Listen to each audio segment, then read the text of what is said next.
आपके पास भी क्या खराब टेबल फैन की बॉडी है तो इस गर्मी में आप बचा सकते हो अपने हजारों लाखों रुपए। बॉडी से शानदार सा टेबल फैन बना हवा का प्रेशर देखिए।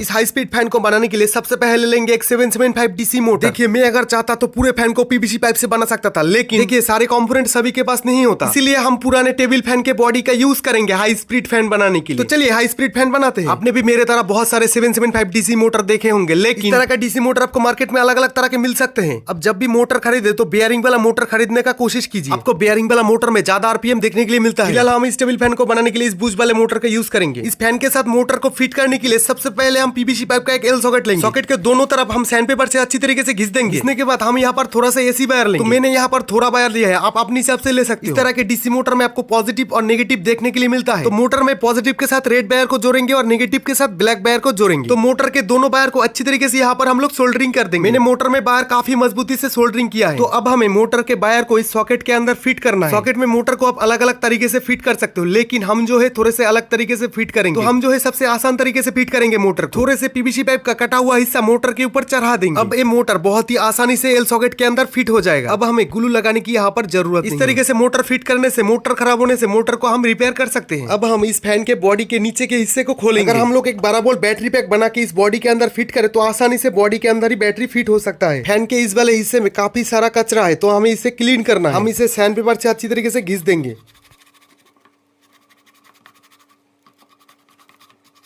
अच्छी तरीके से घिसने के बाद मोटर के वायर को फैन के बॉडी के अंदर डालेंगे। फिर इस बॉडी के पीछे के साइड से हम दोनों वायर को खींच लेंगे। अब हमें इस टेबल फैन के बॉडी के साथ इस मोटर वाले सेक्शन को यहाँ पर फिट करना है। तो यहाँ पर हम लोग सुपर ग्लू के सहायता से इस वाले सेक्शन को चिपकाएंगे। इससे मजबूती के साथ चिपकाने के लिए आपको बॉन्ड टाइट लगाना होगा। भाई मेरे हिसाब से सुपर ग्लू से ही काम बन जाएगा। देखिए भाई, देखने पर लगता है कि मोटर को कंपनी ने इस काम के लिए ही बनाया है। अब हम टेबल फैन के नीचे वाले सेक्शन को फिर से बॉडी के साथ फिट करेंगे। अब चाहो तो मोटर को ऑन ऑफ करने के लिए एक ऑन ऑफ स्विच लगा सकते हो। तो मेरे पास यहाँ पर ऑलरेडी 2 फैन है, एक है छोटा फैन और एक है बड़ा फैन। अगर हम छोटे फैन की जगह बड़ा फैन को यूज करें तो बहुत सारे तामझाम करने पड़ेंगे, और अगर इस छोटे फैन को लगाते हैं तो कोई भी तामझाम करने की जरूरत नहीं। लेकिन छोटे फैन में हवा का प्रेशर थोड़ा कम है, हमें एक बड़ा फैन यहाँ पर फिट करना होगा। और साथ ही साथ काम के साथ साथ हमें सेफ्टी का भी ध्यान रखना चाहिए। तो हम जो है बड़े फैन के साथ एक जाली फिट करेंगे। तो मेरे पास है बहुत सारे पुराने फैन के जाली। अब चाहो तो खुद से भी जाली बना सकते हो या फिर पुराने फैन का भी जाली यहाँ पर यूज कर सकते हो। नए और पुराने से कुछ नहीं होता, हमें काम के साथ साथ सेफ्टी का भी ध्यान रखना चाहिए। और साथ ही साथ इस वाले फैन को हटा के इस बड़े वाले फैन को यहाँ पर फिट करेंगे। तो फैन के साथ जाली फिट करने के बहुत सारे तरीके हैं। आप चाहो तो पीवीसी एल सॉकेट के साथ जाली को जोड़ सकते हो, लेकिन हम जो है सबसे आसान और मजबूत तरीके से जाली को फिट करेंगे। सबसे पहले मोटर के हिसाब से एक स्क्रू और एक वॉशर लेंगे। जाली को इस मोटर के सामने लाके फिर स्क्रू से थोड़ा सा कस देंगे। फिर सेम इसी तरीके से और एक नट और एक वॉशर लेके यहाँ पर कस देंगे। इस सेटअप से अगर कभी भी मोटर खराब होता है तो मोटर को हम रिपेयर कर सकते हैं, क्योंकि हमने इस तरीके से सेटअप किया है कि सारी चीजों को हम दोबारा से खोल सकते हैं। तो इस टेबल फैन में आप अगर चाहो तो इस छोटे फैन को यूज कर सकते हो, लेकिन हम जो इस बड़े फैन को यूज करेंगे। आप चाहो तो लिखने वाले पेन को काट के शेफ्ट के ऊपर फिट कर सकते हो, या फिर मेरे तरह एक ड्रिल जग से इस फैन को यहाँ पर फिट कर सकते हो। तो यहाँ पर हम लोग कुछ इस तरीके से फैन के इस नट को कस देंगे। अब हम इस फैन को आसानी से इस मोटर में फिट कर सकते हैं। अब कभी भी स्क्रू को ढीला करके इस फैन को निकाल सकते हो। अब हमें आगे वाले जाली को भी फिट करना है। सबसे पहले इस जाली के ऊपर इस लॉक को फिट करेंगे। फिर हमें इसके आगे वाले सेक्शन का जो जाली है इसको भी फिट करना है। ये भी बहुत ही आसानी से यहाँ पर फिट हो जाएगा। अगर आप इस फैन को ही मार्केट में खरीदने जाओगे तो कम से कम आपको 1 से 1,500 रुपया भाई देना होगा। और यहाँ पर सिर्फ मेरे को खर्चा आया सिर्फ 150, क्योंकि सिर्फ मैंने 140 रुपए में मोटर को खरीदा, बाकी का सारे चीज मेरे पास पहले से ही था। इस टेबल फैन को आप किसी भी 12 वोल्ट बैटरी से चला सकते हो। वीडियो अच्छा लगे तो प्लीज लाइक कीजिए, चैनल में नए हो तो चैनल को सब्सक्राइब कीजिए।